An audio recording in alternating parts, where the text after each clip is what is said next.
5 लुटेरों ने मन्नपुरम gold loan के ऑफिस में घुसकर हथियार के दम पर 24 किलो सोना और 11 लाख रुपए कैश लूट लिए। शहर के प्रताप नगर थाना क्षेत्र के सुंदरवास इलाके में दिन दहाड़े हुई वारदात से सनसनी फैल गई। बदमाश नकाब पहने हुए थे। वे सुबह 9:22 पर घुसे और 9:45 पर लूटपाट करके निकल गए। कंपनी ने जिस बॉक्स में गोल्ड के गहने और जेवरात रखे थे उसमें जीपीएस ट्रैकर लगा हुआ था। दिलचस्प है कि लुटेरे ट्रैकर निकालकर वहीं फेंक गए ताकि उन्हें ट्रेस न किया जा सके। बताया जा रहा है कि कंपनी के इस ऑफिस में 1100 लोगों का सोना जमा था। सारा सोना जेवर गहनों के रूप में था। ऑफिस के अंदर और बाहर लगे सीसीटीवी कैमरों में लूट की वारदात रिकॉर्ड हो गई है। बाहर के कैमरों में लुटेरे बाइक पर आते दिख रहे हैं, वहीं अंदर के कैमरे में वे कर्मचारियों को धमका रहे हैं, उनके ऑफिस में रखे सोने की जानकारी मांग रहे हैं। इस दौरान लुटेरों ने कर्मचारियों को बंदूक दिखाकर और थप्पड़ मार कर भी डराया।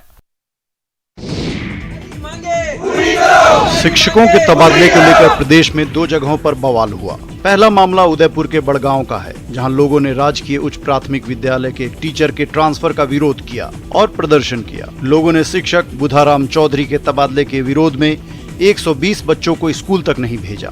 ग्रामीणों का कहना है कि शिक्षक बुधाराम चौधरी पिछले 3 साल से इस विद्यालय में सेवा दे रहे हैं और उनके व्यवहार कुशलता से पढ़ाई के तरीके से सभी बच्चे नियमित स्कूल जा रहे हैं। लोगों ने कहा, जब तक शिक्षक बुधाराम का तबादला निरस्त नहीं होगा, बच्चे स्कूल नहीं आएंगे। इधर कोटा के कोटड़ा दीप सिंह गांव के स्कूल के प्रधानाध्यापक के तबादले से नाराज लोगों ने धरना दिया। ग्रामीणों ने नारेबाजी की और तबादला रद्द नहीं करने पर उग्र आंदोलन की चेतावनी दी। लोगों ने बताया कि जब से प्रधानाध्यापक ने राजकीय बालिका विद्यालय का पदभार ग्रहण किया है, तब से विद्यालय की दशा और दिशा दोनों में सुधार हुआ है।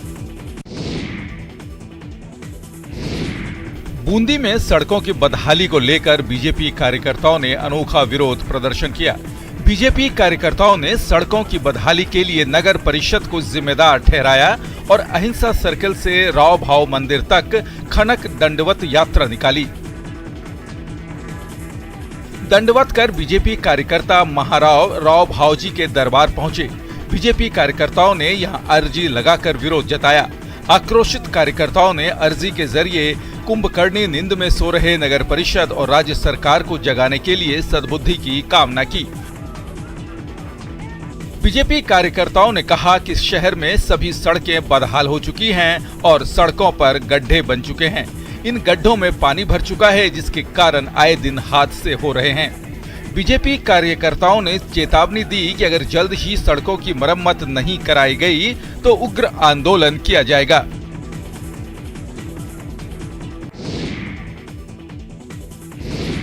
बिहार में बीजेपी विधायक के हथियार लहराने और फायरिंग का वीडियो वायरल हो रहा है।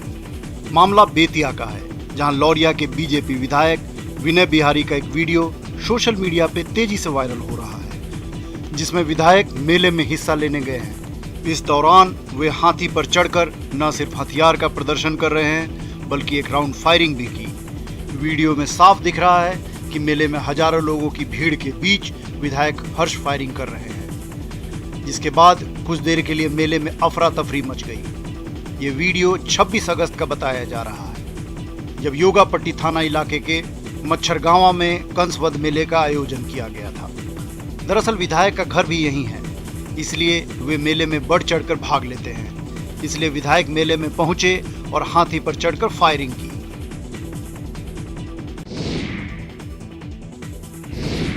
यूपी के मऊ में 32 दिन से ताड़ के पेड़ पर रह रहे शख्स के रेस्क्यू के दौरान हादसा हो गया। रेस्क्यू के दौरान शख्स ताड़ के पेड़ से नीचे आ गिरा। उसके नीचे गिरने का लाइव वीडियो भी सामने आया है। दरअसल अपनी पत्नी से झगड़े के बाद एक व्यक्ति ने ताड़ के पेड़ को ही अपना आशियाना बना लिया, जिसे कई बार नीचे उतारने की कोशिश की गई, लेकिन वो लाख उपायों के बाद भी नीचे नहीं उतर रहा था। जिसके बाद प्रशासन की टीम मछली का जाल लेकर उसके रेस्क्यू करने के लिए पहुंची। रेस्क्यू टीम का एक आदमी ताड़ के पेड़ पर चढ़कर उस शख्स के पास जैसे ही पहुंचा, वो शख्स पेड़ से नीचे आ गिरा। पेड़ से नीचे गिरने के कारण वो गंभीर रूप से घायल हो गया, जिसे इलाज के लिए पीएचसी कोपागंज में भर्ती कराया गया है। पूरा मामला कोपागंज थाना क्षेत्र के बसार्थपुर गांव का है। लाइव वीडियो सामने आने के बाद जिला प्रशासन में हड़कंप मचा हुआ है। प्रेस नाम का एक मरीज आया है। कहाँ का आया है? यह है बसारतपुर का। क्या हुआ था? उसको वीकनेस है और फीवर भी था। बाकी हिस्ट्री में पता चला है कि तरकू के पेड़ पे चढ़ा था, वहाँ से उसको उतार के लाए हैं, एम्बुलेंस से आया है। उसको हम एडमिट कर लिए हैं, इलाज चल रहा है, कंडीशन नॉर्मल है फिलहाल।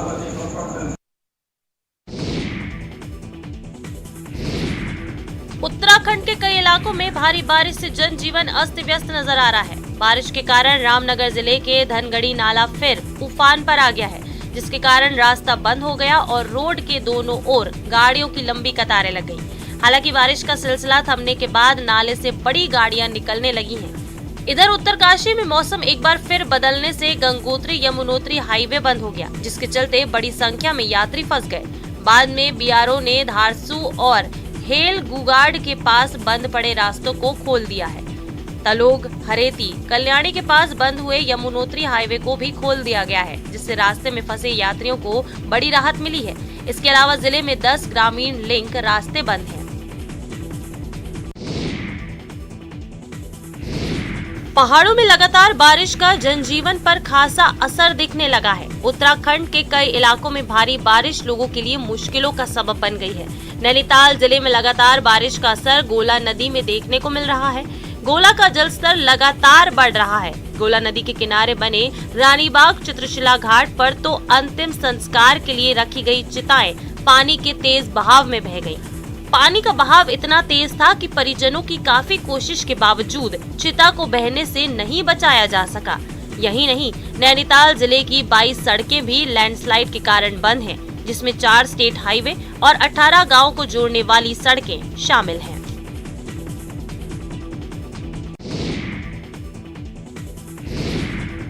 वाराणसी में गंगा का जलस्तर डेंजर लेवल से करीब आधा मीटर ऊपर पहुंच चुका है, जिससे अब रिहायशी इलाकों में नाव चलने लगी है। लेकिन सबसे ज्यादा दिक्कतें अंतिम संस्कार को लेकर होने लगी हैं। एक छत पर अंतिम संस्कार हो रहा है तो वहीं शवों को जलाने के लिए लंबी वेटिंग लिस्ट चल रही है। शवों को नाव से ले जाना पड़ रहा है। तस्वीरें वाराणसी के मणिकर्णिका घाट की हैं, जहां पूरा का पूरा घाट जलमग्न हो चुका है। वैकल्पिक व्यवस्था के अंतर्गत छत एकमात्र स्थान बचा हुआ है जहां अंतिम संस्कार हो रहा है। इस स्थान पर शवों को ले जाने के लिए नाव का सहारा लेना पड़ रहा है, जिसके लिए लंबा इंतजार भी करना पड़ रहा है, क्योंकि गंगा का जलस्तर घाट को डुबाते हुए गली में काफी दूर तक जा पहुंचा है। इस घाट पर बनारस समेत आसपास के जिलों के भी शव अंतिम संस्कार के लिए आते हैं। रोज 80 से ज्यादा शवों का यहाँ अंतिम संस्कार होता है। ऐसे में बढ़ते जलस्तर ने यहाँ की मुसीबतें ज्यादा बढ़ा दी है। हम अपने एक परिचित के शादी के देहांत हो जाने के उपरांत घाट पे आए। आज हम लोग को यहाँ पे बहुत सी समस्याओं का सामना करना पड़ा। आज गंगा जी का ये विकराल रूप देख के हम लोग भी हतप्रभ है। संगम नगरी प्रयागराज में गंगा और यमुना नदियों का जलस्तर लगातार बढ़ रहा है। भारी बारिश के कारण कई इलाके बाढ़ की चपेट में हैं और सैकड़ों मकान पानी में डूबे हुए हैं। हालांकि प्रशासन लोगों के बीच लगातार राहत बचाव चलाने का दावा कर रहा है, लेकिन इस बीच एक वीडियो ने प्रशासन के दावों पर सवाल खड़े कर दिए हैं। वीडियो करेली इलाके के जे आशियाना गड़ा कॉलोनी का है, जहां एक युवक ने प्रशासन की मदद न मिलने पर ट्रक के ट्यूब से नाव बना डाली। वो इस नाव पर एक एक करके लोगों को बाहर ले जा रहा है और वापस भी ला रहा है। आपदा में जुगाड़ की नाव लोगों के बीच चर्चा का विषय बनी हुई है, लेकिन जुगाड़ की नाव कभी भी हादसे का सबब बन सकती है। युवक आमिर से बात की गई तो उसका कहना था कि प्रशासन की तरफ से नाव न मिलने से लोगों को परेशानी का सामना करना पड़ रहा है। युवक ने दोनों ट्यूब को जोड़ने के लिए बांस के कुछ लकड़ियों का इस्तेमाल किया है। बहुत परेशानी है जी, आने जाने की परेशानी है, खाने पीने की हर चीज की परेशानी है। तो क्या प्रशासन की तरफ से कोई नाव वाव की व्यवस्था नहीं? कुछ नहीं भाई, कुछ नहीं भाई व्यवस्था। कोई ना, ये तो हमने अपने हाथ से बनाया है। इसे कहते हैं भविष्य संवारने के लिए जान की परवाह न करना। तस्वीरें बिहार के भागलपुर की हैं, जहां खतरे के निशान के पार बहती गंगा के बीच नाव पर सवार होकर सैकड़ों बच्चे और टीचर स्कूल में पढ़ने और पढ़ाने जाते हैं। उफनती गंगा के बीच से गुजरते डर नहीं लगता। पूछने पर बच्चे कहते हैं कि डर के आगे जीत है। बता दें, ये स्कूल सबौर के संत नगर में है। इस स्कूल में संत नगर के अलावा प्राथमिक विद्यालय लालचुक दियारा दोनों एक साथ चलते हैं। बच्चों को विद्यालय तक लाने और ले जाने की कवायद शिक्षक और प्रभारी को करनी पड़ती है। शिक्षकों ने बताया कि गंगा का जल स्तर बढ़ने के कारण स्कूल में आने जाने में परेशानी हो रही है, लेकिन बच्चों का हौसला देखकर हम लोग काफी खुश हैं। हालांकि ये काफी खतरनाक है और इस तरह उफनती गंगा में बच्चों के स्कूल आने जाने के दौरान बड़ा हादसा हो सकता है।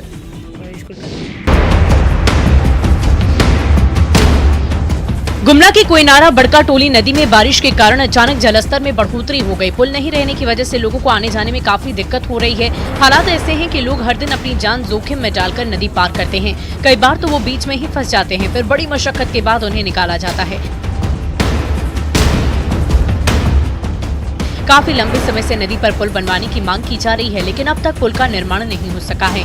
बता दें कि बड़का टोली नदी में पुल नहीं बना है, जिस कारण भारी बारिश होती है तो 2-3 दिन तक आधा दर्जन गांव टापू में तब्दील हो जाते हैं, जिससे कि ग्रामीणों को आने जाने में काफी कठिनाइयों का सामना करना पड़ता है। हजारों ग्रामीण पुल नहीं होने से परेशानी झेल रहे हैं। तस्वीरों में भी साफ देखा जा सकता है कि कैसे बाइक सवार नदी को पार करके जा रहे हैं। ग्रामीण भी नदी में उतरकर रास्ता पार कर रहे हैं। ग्रामीण कई सालों से इस क्षेत्र में पुल बनाने की मांग तो कर रहे हैं, पर आज तक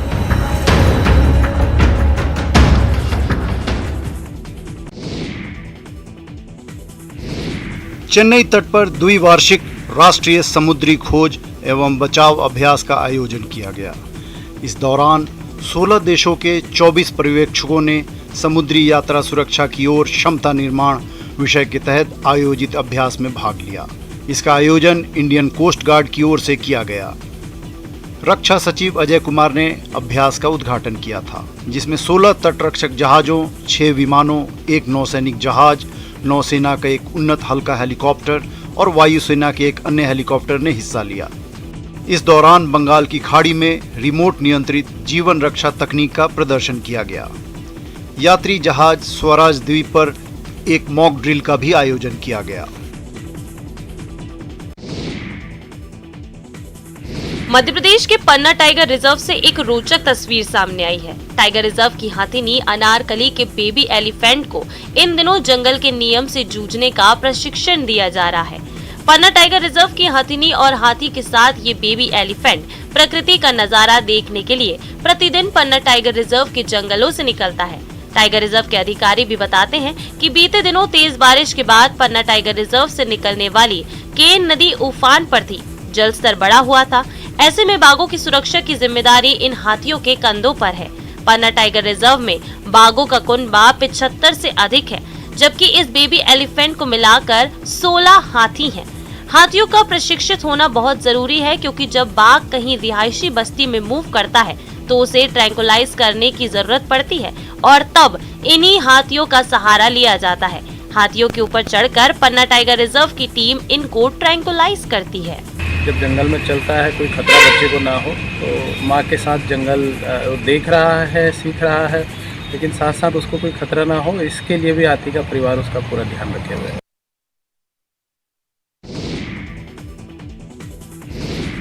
नॉर्थ वेस्टर्न रेलवे के जोधपुर मंडल के बाड़मेर रेलवे स्टेशन पर प्रदेश का पहला कोच रेस्टोरेंट शुरू हो गया। जोधपुर रेल मंडल की महाप्रबंधक गीतिका पांडे ने फीता काटकर इस रेस्टोरेंट का उद्घाटन किया। इस एसी रेस्टोरेंट में एंट्री के लिए रेलवे टिकट की जरूरत नहीं होगी। यहाँ बिना सफर किए और बिना रेल टिकट के ही कोच में बैठकर खाने का आनंद ले सकेंगे।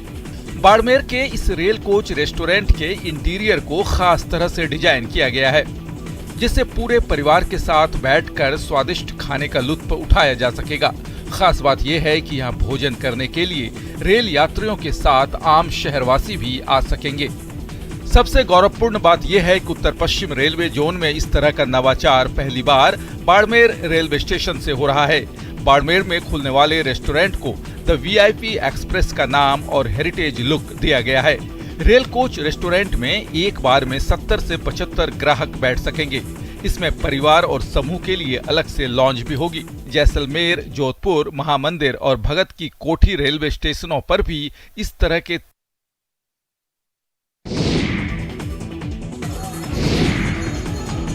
भादवा सुदी बीज के मौके पर जोधपुर के मसूरिया की पहाड़ी पर स्थित तपोस्थली मसूरिया बाबा मंदिर में आस्था का सैलाब उमड़ पड़ा। बीज के मौके पर अल सुबह आरती के दर्शन करने के लिए भारी संख्या में श्रद्धालु पहुंचे। भादवे के महीने में प्रदेश ही नहीं बल्कि देश भर से श्रद्धालु बाबा रामदेव के दर्शन करने के लिए रामदेवरा आते हैं। इस दौरान गुरु बालीनाथ की तपोस्थली मसूरिया बाबा मंदिर में भी दर्शन करने के लिए पहुंचते हैं। मान्यता है कि यहाँ दर्शन के लिए बिना बाबा के रामदेव के दर्शन कोई फल नहीं देते। ऐसे में पूरे भादवे के महीने में यहाँ मेला भरा रहता है। इस दौरान लाखों की संख्या में श्रद्धालु बाबा रामदेव और उनके गुरु बालीनाथ की तपोस्थली के दर्शन करते हैं। बालीनाथ की तपोस्थली पर स्थित बाबा रामदेव के मंदिर में किसी प्रकार की वीआईपी दर्शन की व्यवस्था नहीं की जाती। यहाँ आने वाले हर श्रद्धालु चाहे राजा हों या रंक एक समान माने जाते हैं।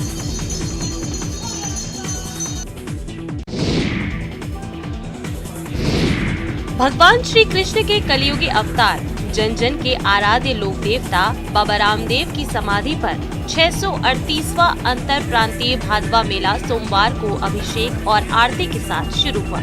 अधिकारियों और जन प्रतिनिधियों ने विशेष पूजा अर्चना और अभिषेक कर बाबा रामदेव के मेले का विधिवत आगाज किया। मेला आगाज से लगभग 3 लाख से अधिक भक्त बाबा रामदेव समाधि के दर्शन करने पहुंचे हैं। खाटू श्याम जी मंदिर में भगदड़ के बाद पुलिस काफी अलर्ट मोड पर नजर आ रही है। चप्पे चप्पे पर पुलिस बल तैनात है। मेले को लेकर प्रशासन की ओर से सभी व्यवस्थाओं को चाक चौबंद किया गया है। साथ ही कानून और शांति व्यवस्था को लेकर पुलिस की ओर से करीब 3000 का जाब्ता तैनात किया गया है। राजस्थान सरकार के कैबिनेट मंत्री शाले मोहम्मद ने बाबा रामदेव की दूज पर भक्तों को शुभकामनाएं दी।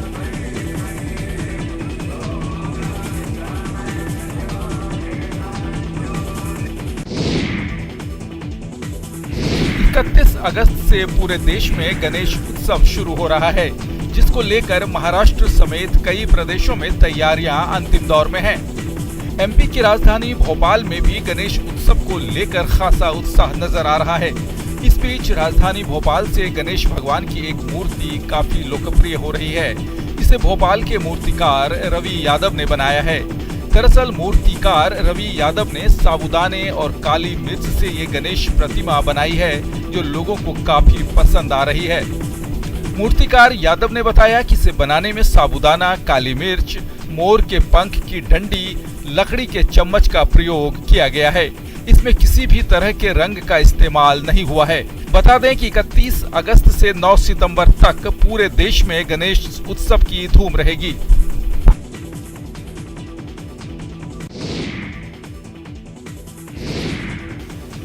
राजस्थान में खेल दिवस के मौके पर ग्रामीण ओलंपिक महामुकाबलों का आगाज हुआ। इस ओलंपिक में 11,000 से ज्यादा ग्राम पंचायतों के 44,000 से ज्यादा गांव में 5 अक्टूबर तक गेम्स होंगे। दौसा में भी ग्रामीण ओलंपिक खेलों का शुभारंभ हुआ। जिला स्तरीय कार्यक्रम भंडारेज स्कूल में आयोजित किया गया। इस अवसर पर खिलाड़ियों ने मार्च पास्ट निकाला, वहीं अतिथियों ने खेल ध्वज चढ़ाया। श्री गंगानगर के ग्राम पंचायत कोठी में जिला कलेक्टर और स्थानीय जनप्रतिनिधियों ने ग्रामीण ओलंपिक खेलों का शुभारंभ किया। 12 में राजीव गांधी ग्रामीण ओलंपिक खेल प्रतियोगिता शुरू हुई। बटावदा के राजकीय विद्यालय में राज्य के खान मंत्री प्रमोद जैन भाया ने मशाल जला और रिबन काटकर ग्रामीण ओलंपिक का शुभारंभ किया। झुंझुनू में जिला स्तरीय कार्यक्रम में नवलगढ़ के कोलसिया गांव में हुआ, जहां मंत्री ममता भूपेश और सीएम के सलाहकार विधायक डॉक्टर राजकुमार शर्मा ने ग्रामीण ओलंपिक का आगाज किया।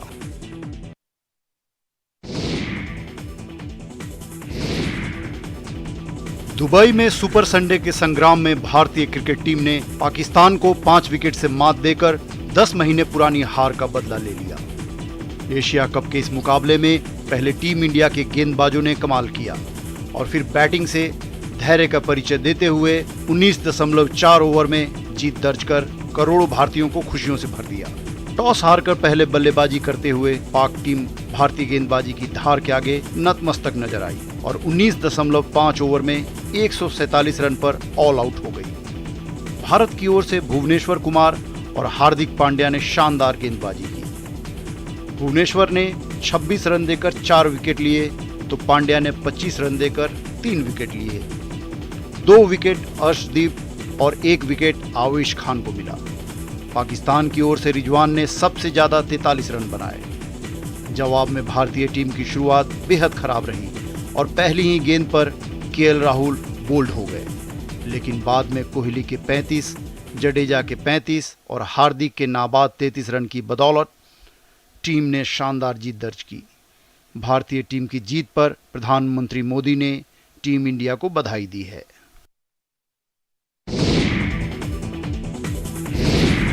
आखिरी ओवर, जीत के लिए 7 रन की जरूरत।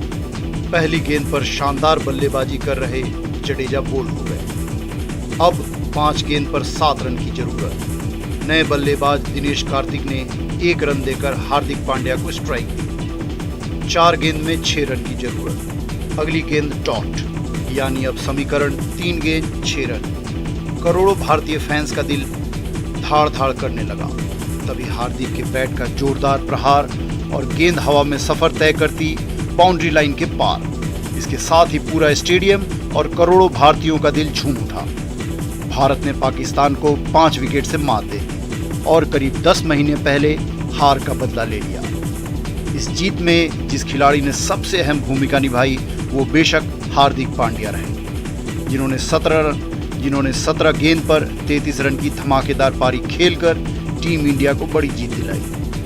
हार्दिक ने बैट से तो कमाल किया ही, बॉलिंग में भी शानदार प्रदर्शन किया और एक के बाद एक 3 विकेट लेकर उन्होंने पाक के मिडिल ऑर्डर को नेस्ता नाबूद कर दिया, जिसमें धमाकेदार रिजवान का विकेट भी शामिल था। हार्दिक की बॉलिंग का ही कमाल था कि बड़े स्कोर की ओर बढ़ रही पाकिस्तान की टीम 150 का भी आंकड़ा पार नहीं कर पाई और 147 पर सिमट गई। 2022 में जिस तरह का प्रदर्शन हार्दिक कर रहे हैं, आने वाले दिनों में भारतीय टीम से सबसे बड़े मैच विनर साबित